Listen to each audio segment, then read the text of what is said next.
Ini adalah cerita film Princess Diaries, di mana di awal film ini menceritakan seorang gadis yang bernama Mia sedang menatap jendela kamarnya. Mia adalah gadis pemalu yang tinggal di kota San Francisco. Semenjak orang tuanya bercerai, Mia tinggal bersama ibunya yang merupakan seorang pelukis. Saat ini Mia duduk di bangku SMA. Sikapnya yang kurang percaya diri ini membuat Mia merasa takut dan minder untuk berinteraksi dengan lingkungan sekolah. Saking gak percaya dirinya, Mia hanya punya satu teman di sekolahnya yang bernama Lily. Sebagai gadis remaja, Mia juga merasakan jatuh cinta, yaitu dengan siswa populer yang bernama Josh. Tapi sayangnya, Josh sudah punya pacar. Pacar Josh bernama Lana. Ia adalah anggota cheerleaders di sekolah yang juga selalu mengganggu Mia. Hari itu sekolah mereka sedang mengadakan kompetisi debat dengan tema seragam sekolah. Dalam kompetisi itu, lawan debat Mia adalah Josh. Josh dengan lantang menyuarakan pendapat bahwa seharusnya di sekolah ada aturan menggunakan seragam casual. Pendapat Josh ini langsung disambut dengan sorakan serta dukungan dari semua murid. Hingga saat giliran Mia maju untuk memberikan pendapat dan kritiknya, I think casual. Ouch, she's gonna hurl. semua murid malah menertawakannya.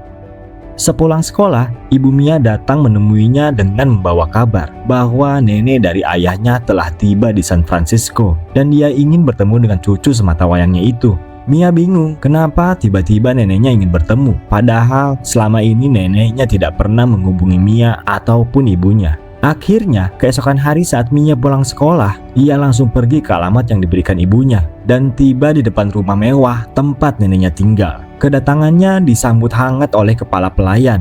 Mia diantar masuk dan untuk pertama kalinya, ia pun melihat wajah neneknya. Di sana, Mia diberitahukan bahwa sang nenek adalah ratu dari kerajaan kecil di Eropa, yaitu kerajaan yang bernama Genovia. Alasan neneknya ingin bertemu Mia adalah untuk menyampaikan kabar duka mengenai kematian putranya yang tak lain adalah ayah Mia yang meninggal dalam sebuah kecelakaan. Karena putra mahkota telah tiada, maka neneknya akan mewariskan tahta Genovia sepenuhnya kepada Mia selaku pewaris yang masih tersisa. Awalnya Mia gak yakin dengan apa yang dikatakan neneknya barusan. Tapi melihat sikap neneknya yang begitu serius, ia pun sangat terkejut dan masih gak percaya bahwa dirinya adalah calon putri yang akan memiliki tanggung jawab besar atas suatu kerajaan. Neneknya berjanji sebelum Mia dibawa ke Genovia untuk memimpin kerajaan, ia akan mengajarinya cara bersikap layaknya seorang putri, serta akan merubah penampilan Mia secantik mungkin. Namun, Mia yang belum siap akan hal tersebut kemudian menolak dan melarikan diri. Setibanya Mia di rumah, ia marah pada ibunya karena selama ini ibunya menyembunyikan kenyataan bahwa ia adalah keturunan bangsawan. Ibunya kemudian bilang, setelah ia bercerai dengan ayah Mia, keduanya sepakat untuk membiarkan Mia tinggal bersama ibunya agar Mia kecil bisa memiliki masa kanak-kanak yang normal. Rencananya, Mia baru akan diberitahu ketika usianya mencapai 18 tahun. Tapi dengan meninggal ayah Mia, akhirnya Mia jadi diberitahu rahasia itu lebih awal, di usianya yang saat ini masih 16 tahun. Di hari berikutnya, nenek menemui Mia dan ibunya. Nenek berniat akan segera mengumumkan kalau Mia sebagai penerus kerajaannya kepada pers. Namun, Mia dengan keras menentang niat nenek itu. Ibunya lalu membuat kesepakatan di antara mereka berdua. Mia akan tetap belajar menjadi seorang putri. Namun, setelah itu ia berhak menentukan pilihan apakah dia ingin menjadi putri bangsawan atau tidak. Karena mau bagaimanapun di usia Mia yang baru 16 tahun, ia belum siap ditunjuk sebagai pemimpin suatu kerajaan. Setelah keduanya setuju, Ratu lalu mengenalkan Mia kepada kepala keamanan bernama Joe yang ditunjuk untuk menjaga dan memastikan keselamatan Mia sampai Mia dinyatakan sebagai putri Genovia. Untuk melakukan perjalanan ke sekolah, Mia difasilitasi sebuah limosin dari neneknya. Di perjalanan, Mia meminta Joe untuk menjemput sahabatnya Lily yang membuat Lily takjub saat Mia datang dengan mobil yang paling mewah tersebut. Sepulang sekolah, Mia pergi ke tempat neneknya untuk memulai pelajaran pertamanya sebagai seorang putri. Melalui asistennya, sang nenek mencatat apa saja yang perlu dirubah dari penampilan Mia saat ini, serta mengajarkan cara bersikap yang harus dimiliki seorang putri.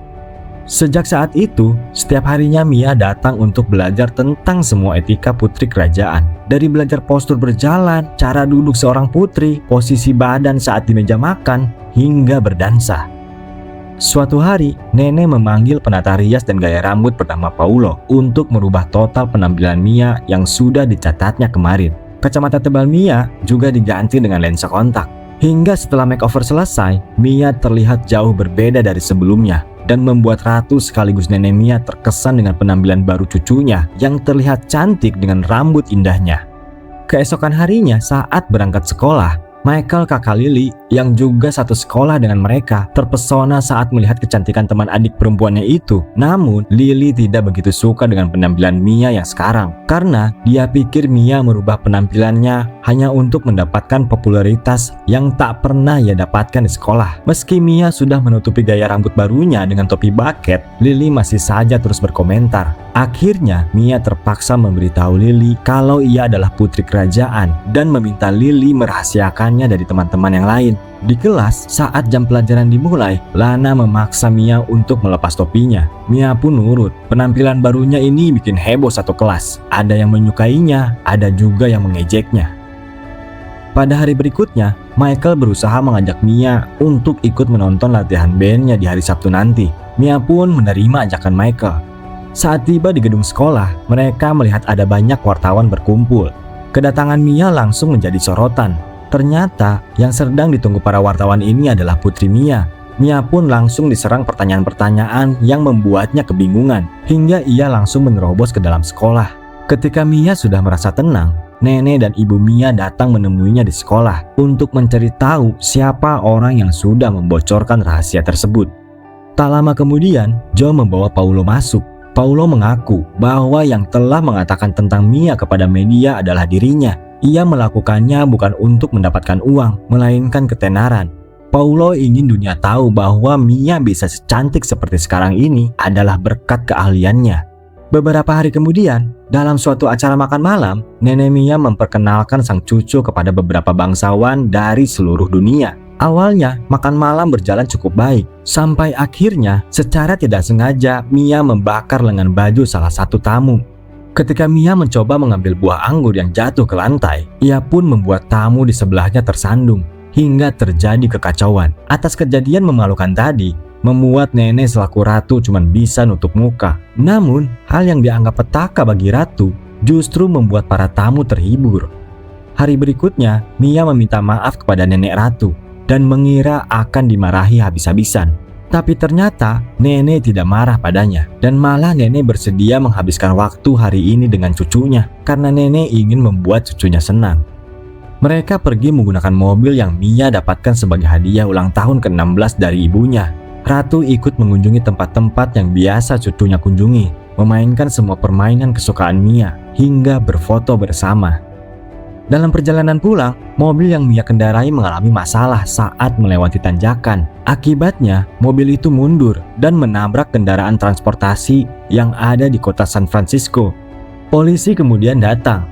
Agar Mia lolos dari penilangan, sang ratu lalu memberikan gelar kehormatan Genovia kepada petugas tersebut. Dengan tersanjung, petugas itu pun tidak jadi menilang Mia dan bahkan mengantar mereka pulang. Di sekolah, Mia sekarang menjadi sangat populer. Banyak anak-anak yang meminta tanda tangan padanya. Bahkan, Lana yang sering mengganggunya dulu, kini berpura-pura seolah ia adalah sahabat Mia saat diwawancarai oleh reporter. Dan sementara itu, Josh pun mulai tertarik sama Mia dan mengajaknya pergi ke pesta pantai pada hari Sabtu besok. Josh bilang kalau hubungannya dengan Lena telah berakhir. Mendengar hal tersebut, tanpa ragu Mia pun langsung setuju. Mia lalu mendatangi Michael dan meminta maaf karena memilih untuk menerima ajakan Josh. Dan tentu saja Michael yang sudah jauh lebih dulu mengajaknya sangat kecewa dengan keputusan Mia. Singkat cerita, tibalah di hari pesta pantai itu. Mia terlihat senang bisa berada di samping pria yang selama ini menjadi pujaan hatinya. Keduanya menghabiskan malam dengan berdansa, sampai reporter datang mencari Mia. Josh membawanya bersembunyi di gubuk. Setelah keadaan dirasa aman, mereka pun keluar. Ternyata dugaan mereka meleset. Di saat banyak paparazzi yang meliput Mia, Josh tiba-tiba mencium Mia. Pastinya dengan tujuan agar dia ikut masuk pemberitaan. Keesokan harinya, setelah kembali ke rumah, dengan perasaan malu Mia menangis di pelukan ibunya. Atas kejadian di pesta pantai tersebut, berita tentang kelakuan sang putri jadi viral, dan nenek ratu pun kecewa. Mia meminta maaf dan mengakui bahwa dirinya tidak pantas menjadi seorang putri kerajaan. Meski begitu, ratu masih akan mengajak Mia ke acara tahunan Genovia, dan Mia boleh membawa teman-temannya, kecuali siswa yang bernama Josh. Setelah Mia pergi, Josh mencoba meyakinkan ratu agar ia memahami sisi usia Mia yang masih remaja. Josh juga bilang, kemungkinan status sosial yang dimiliki Mia saat ini sengaja dimanfaatkan teman-temannya untuk meraih ketenaran. Josh percaya Mia sudah siap mengambil tanggung jawab sebagai pemimpin negara setelah melihat kedewasaan Mia dari bagaimana cara ia menerima kritik dan meresponnya. Di sekolah, Mia juga meminta maaf kepada sahabatnya Lily karena telah membuat kakaknya patah hati. Meski Lily juga kecewa, namun sebagai sahabat, ia pun memaafkannya. Sebagai permintaan maaf, Mia mengajak Lily beserta Michael ke acara pesta tahunan Genovia yang akan digelar nanti malam. Pagi harinya, nenek menemui Mia di rumah untuk menyerahkan diary yang ditinggalkan ayah Mia sebelum kematiannya. Diary itu merupakan hadiah ulang tahun Mia yang ke-16. Neneknya juga bilang kalau ia akan tetap mengangkat Mia sebagai penerus kerajaan dan akan mengumumkan penyerahan gelarnya kepada orang-orang pada acara tahunan Genovia nanti malam. Mia yang mendengar hal itu berniat pergi jauh karena ia takut mengecewakan rakyat Genovia nantinya. Tanggung jawab yang akan diserahkan neneknya seolah masih terlalu berat baginya, sehingga Mia memutuskan untuk kabur di saat acara tahunan itu berlangsung. Saat sedang mengemasi barang-barang ke dalam tas, kemudian ia menemukan sepucuk surat dari dalam diary pemberian ayahnya. Dan surat itu adalah surat yang dibuat ayahnya untuk Mia. My dearest daughter, today is your 16th birthday. Congratulations. I present you with this diary to fill the pages with your special thoughts of your wonderful life. Amelia, courage is not the absence of fear, but rather the judgment that something else is more important than fear. From now on, you'll be traveling the road between who you think you are and who you can be. The key is to allow yourself to make the journey. I also want you to know, I loved your mother very much and still think of her often. Happy birthday, my Mia. All my love, your father. Setelah membaca isi surat tersebut, Mia tersentuh oleh kata-kata ayahnya. Ia menceritakan pentingnya sebuah keberanian. Akhirnya, Mia memutuskan untuk menghadiri acara tahunan Genovia. Tidak peduli, walau harus mengemudi di tengah kondisi hujan lebat dengan mobilnya yang beratap terbuka. Akan tetapi, mobilnya mogok di tengah jalan. Ketika Mia mulai pasrah dan menyerah, Joe tiba dengan limosinnya. Ia diutus ratu untuk menjemput Mia. Sementara di acara tersebut, karena Mia nggak juga terlihat, nenek ratu memutuskan akan mengumumkan penolakan Mia. Di saat pidatonya baru dimulai, Mia pun tiba. Dengan kondisi basah kuyup, dia mencoba berpidato di depan seluruh tamu yang hadir. Dan apa yang terjadi? Mia gugup saat berbicara di depan orang banyak. Hello. I'm Mia. Akan tetapi, Mia berusaha mengingat kata-kata ayahnya dan membuatnya berhasil mengatasi rasa takut dan gugupnya. Kata-kata yang diucapkan Mia terus mengalir hingga ia memberikan pidato yang menyentuh hati banyak orang. Mia pun resmi menerima gelarnya sebagai Putri Genovia serta akan terus belajar dan berusaha agar bisa menjadi pemimpin yang baik bagi rakyatnya. I choose to be forevermore Amelia Mionette Thermopolis Rinaldi, Princess of Genovia. Setelah dinobatkan sebagai putri baru Genovia, Mia tampil mempesona dengan mahkota dan gaun princessnya. Ia kemudian mencari Michael untuk mengajaknya berdansa. Hingga akhirnya Mia mendapatkan ciuman romantis yang sebelumnya tidak pernah ia dapatkan dari pria lain. Dan film pun selesai.